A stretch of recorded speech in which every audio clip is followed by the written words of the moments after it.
իսպար բացակայությունը հենց ինքնիշխանության արտահայտվում է անընդհատ այդ բառը օգտագործելով։ Սա կոմպլեքսի հաղթահարման ճանապարհ է։ Ավելի պրոբլեմային վիճակում, կախյալ վիճակում Հայաստանը երբեք չի եղել։ Կախյալումից։ Բոլորից։ Ռուսաստանից էլ։ Բոլորից։ Ռուսաստանից կախվածությունը հսկայական է, օբյեկտիվ կախվածություն։ Այդ ԵԱՏՄ-ից դուրս գալը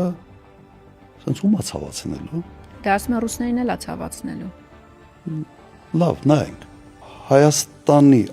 արտաքին առևտրի 35%-ը պաշտոնական, 35-ից 40%-ը Ռուսաստանն։ Իսկ Ռուսաստանի արտաքին առևտրի ցավալի մեջ ինչ տոկոս է կազմում Հայաստանը։ Գիտեք ինչ տոկոս է կազմում։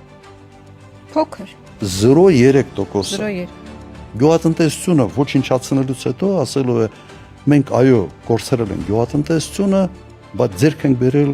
մեր անկախությունը։ Նման մի թեզ Ռուսաստանից այս անգամ, չգիտեմ ումից